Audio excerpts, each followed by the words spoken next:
Anyone heard of this? HDMIPI. It's the small 9-inch affordable screen for the Raspberry Pi. My partner in crime hasn't arrived yet, but basically what I've got, I've hooked it up so it's showing you Big Buck Bunny but superimposing camera board output on top of it at the same time. So the Grab Dave. yeah, grab Dave, please. Dave. Mel. Can I hook you up? Yes.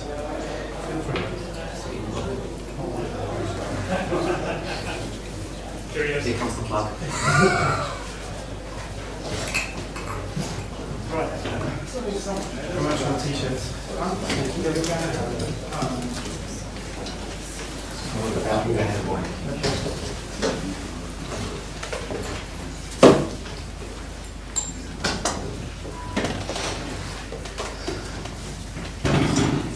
Okay, I'm Alex Ince, this is Dave Miller. We are the partners in crime for HDMIPI, which is a recent successful Kickstarter campaign that we launched because we wanted the Raspberry Pi community to be able to have an affordable 9-inch high-definition HDMI screen for the Raspberry Pi. It was his idea, and a very good one it was too. We all knew we needed one, but there wasn't really anything on the market for under about £100. So our goal was to try and bring one to you for a reasonable price. And we've been successfully funded on Kickstarter. Very successfully funded, in fact. It's only Canada that's knocked all our records to 6, but we've beaten lots of other records. But the whole idea was to bring you an affordable screen for the Pi, because there really wasn't a portable one out there. So what we've got is we've got this 9-inch 1280 by 800 screen. Inside there's a driver board in the back, but this driver board is really much too big. So what we're doing is we're having it redesigned. It's going to be much smaller. The case is you're hopefully going to be able to fit a Raspberry Pi in there as well. Paul Beach has just handed us the first prototype this morning, which we haven't even yet had a really good look at, but it looks really good, doesn't it, Dave? And the driver board is going to have, we're actually going to make some announcements today which weren't stretch goals and weren't on the Kickstarter. One of them is that it's going to have 2 HDMI ports. There's going to be an internal HDMI port so that you can connect the Raspberry Pi up, which is next to it. And there's going to be an external one poking out the side somewhere, so that if you want to hook up your digital SLR camera or your video camera or another computer or any other HDMI device, you should be able to do that too. It's also going to be, get this the right way around, HDCP compliant, so you should be able to use it pretty much with any HDMI device. What else? There's going to be 2 power ins, 12 volts for in-car use or for other uses, and that's going to be a barrel connector. And there's going to be a micro USB 5.2 volts input as well, so you can power it with either with the power supply or possibly even a USB port if you've got a powerful one, or a Pi hub, or with 12 volts. And they're different deliberately so that you won't plug the wrong one into the wrong thing and create magic blue smoke. What is the other thing that's going to happen? Oh, there's going to be a port on there, a USB port on there, which will output 5.2 volts so that you can power the Raspberry Pi from the HDMI board, so it only uses one power supply for both. Yeah, we're looking at almost a standalone unit, obviously, in the power, but everything else goes on internally, albeit with cables or whatever.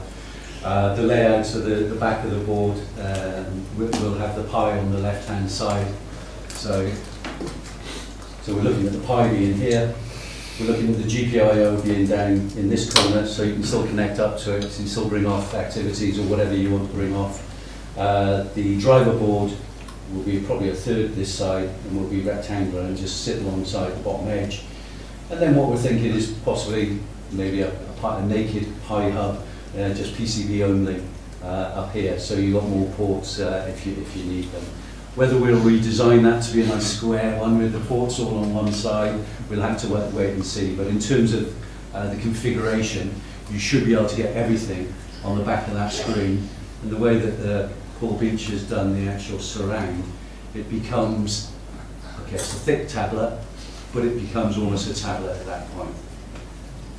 Want to mention touch? You know it's a touchy subject. It's a touchy subject. One of the main requests people had was, as possible stretch goals, was can it have touch? But, we said we'd look into it, and we did. And unfortunately, capacitive touch wasn't really an option because you have to really pick a screen and have it designed that way from the start.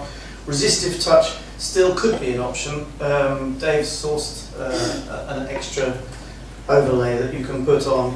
We haven't actually got it working yet, but I think it will be possible to get it working. It may require a bit of kernel patching and some other bits and pieces which your average user doesn't really like the sound of, so it may be that they'll need a bit of support. We will be surveying demand for it, because if we just have to buy 1 or 2 or 3, it's going to be quite expensive. But if we can get a couple of hundred, it might bring the price down.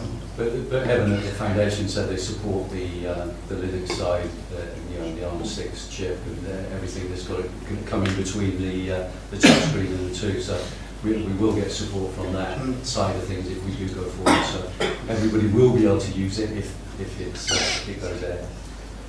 Yes, and we also, longer term, we're thinking about possibly doing something else with touch in the future. But we've got to finish this one first, haven't we? Yeah. We've got to fulfil these ones. Sorry. For people who didn't make it before the end of the Kickstarter campaign, will you be manufacturing more later, or is it? We are going to set up a system. Grossly expensive. We're catching our breath a little bit because the whole campaign caught me a bit by surprise, and we went to China and we're sort of still recovering from that. But yes, sometime in the next week or so, we hope to actually set up a system where we can still carry on collecting people's names and effectively taking pre-orders. Yeah, it'll carry on. We thought it was a good idea. We thought people wanted this LCD. As Alex said, it did catch us by surprise. To be able to get, I don't know, tens of thousands of hits. I think last time I looked, 40,000 people had seen the video. And then to filter that down to 2,500 people who backed it. You couldn't have done that conventionally and just on marketing or phone calls or whatever it would have been. So it's obviously everybody wants it, and I'm sure that there's 2,500 more that want it out there. So clearly we've got to carry it on, and we're in discussions now with the screen manufacturer to make sure that we can do that for the future, and hopefully 2, maybe 3 years time we'll still be able to produce that. So what's the power consumption of this? The screen takes 5 watts, so it's about an amp at 5 volts. So we're allowing 5.2 in 2 amps, so we'll have a little bit of headroom, plenty for the Pi in terms of running the Pi or overclocking the Pi, so there'll be plenty of growing behind it. So Will you need to have cooling inside the ones? And you've got the Pi as well? I think the design of the case will allow for a little bit of natural convection cooling type thing, but there are holes. Yeah, there won't be a fan or anything in there. The driver board, it doesn't even get really warm. The backlight gets, you can feel a bit of heat there, but nothing surprising. Sorry, what was that? Yeah, just a couple of quick questions about the stuff you announced at the beginning there. You say you're having a USB power takeout so you can power your Pi. Is that external, internal, or both? Because if you think you can put a Pi inside it, is that powered internally as well? The idea is that there will be a USB-A port on the board, and it's going to be, if you think about the Pi being there, there's going to be a USB-A port probably somewhere there, and a small USB to micro USB cable will go from that to the Pi internally. The idea is to try and minimise the cable clutter. Yeah. Will it be removable from its surrounding case? The screen or the screen ends with the driver board. That's the whole thing. The nice thing about this, from our point of view, it comes as a kit, so we don't have to put it together. So the instructions will be there. I'm sure a few extra nuts and bolts have been chucked in just for when that one goes down behind the sofa. But you guys put it together. And therefore, it's made of plastic, so if people want to stick holes in it and do whatever they want to do with it, it's great, they can do it. I believe it will have the Visa mount. Well, and hopefully the it's prototype camera. Paul's handed us already does, so yeah. So hopefully it will. It should be, it might be better than an iPad, a bit thicker, or better. You can't hack an iPad. Yeah, which just raised one extra question. You talked about putting a USB hub in a spare bit of space inside it. Would it be more feasible, or possibly also feasible, to swap that out for a battery? Yeah, absolutely. There should be a sizable space above here where you could perhaps either put one of these or depending on what your use case is. Yeah, what we'll try and do is make the fixings to be there, so that and then point people towards certain devices that they can buy then, and then they can mix and match. Yeah, it's entirely up to you. Yeah, I can see you having a You're huge... gonna be modular, because I think if you start putting the monitor and the Pi hub, then it's gonna push up the cost. If Well- someone just wants the monitor, is it gonna be possible to buy the thing empty with just the monitor? Yeah, definitely. Okay, so Yeah, how much I is they mean- gonna be roughly? The Just Pi the was monitor, an nothing afterthought. It was like, what can we do with this space that's left? You just know? wanted to fill up the space. So how much is gonna be roughly to buy just the monitor? Once It's about production? 75, isn't it? Yeah, it's dependent on VAT, dependent on how the driver board comes out, because we've added so many things onto it from our original costings because of the stretch goals that we put in place. But it'll be within that region, yeah. So that's obviously with the surround. And then what you put inside, other than the driver board, is entirely down to yourselves. A couple of hands flew up and then flew down. That was my question, was the price. Obviously a good question then. Because it's 1280 by 800 pixels. It is true. I mean, it's not full HD, but it is HD, more than 720p. Most of the monitors out there that you can buy, like the Lilliput ones and other ones, most of them are 800 by 480, lower resolution. And it seemed to us that, the Pi is capable of 1080p, so it'd be nice to be able to actually produce something that uses some of the Pi's capabilities. Andrew? You said you've got to have two HDMI ports. Will they be like user selectable? Hopefully, yes. Yes, we've got your 4 or 5 buttons. We still haven't finalised that yet, which you should be able to use. There's a menu system on here, and you should be able to select internal or external HDMI. We're also hoping, we haven't got the final design yet, that some people asked for, if we could actually leave the pads for VGA and composite on there, so they could populate them if they wanted to. And we're going to try and get that done, but we can't guarantee that. It's a nice hold. Is there access to the RJ45 networking port for you? It should be, yes. We want it to be. Yeah, we don't want to inhibit the Pi in any way, so the enclosure will be sympathetic to all of the ports. Unfortunately, it'd be nice to redesign the Pi to make it fit in. Well, I don't think they'll do that for some reason, so, but it will be sympathetic. That's why we want the GPIO out, where it's readily accessible. The power in, so it doesn't foul when you put it on the table or something like that. So all of those things that we have thought about. But it's a question, a crazy question for you lot that we got asked. What about 3D? I was hoping people would say that. It was an option that when we were at the electronics company, that they said, well, it's a Realtek chip if anybody wants to go and have a look at these things. And there is a version that supports 3D, so maybe in 6 months' time. You haven't mentioned sound.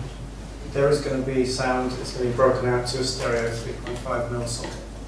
No internal speakers. No. There is the space again where we're thinking of the Pi hub, battery pack, etc. So again, we could, when we're thinking about that top corner, we could think about the holes and maybe a standard unit that goes into there. And even though I think the notepad speakers, tiny little things, but fairly powerful. Yeah, so I think, again, some people will probably go for that option. But again, if we can point people in the right direction and allow the mounting positions, then it'd be interesting. We're trying to basically replicate the spirit of Pi, bring you something which is cheap, affordable, and hackable. So, if the case is going to be fairly hackable, it's being plastic, you can drill whatever holes you want, you can stick things to it, you can make it your own. And is there no one else doing this kind of thing? Are you the only ones doing it? It's impressive. We're the only people doing it for this price, yes. There are other people who are offering screens, but they're not under £100. It was all, the nice thing about the community back in this this campaign was that, some people got a little bit excited and thought, it was going to be an iPad, which it was never intended to be. And quite a lot of the community sort of dragged it back to that central core theme of HD, low cost, portable LCD, which was brilliant. It certainly helped us in a lot of ways. We didn't get run away with the enthusiasm. So yeah, it's a low cost screen. It happens to be high definition. Right. Okay. Right.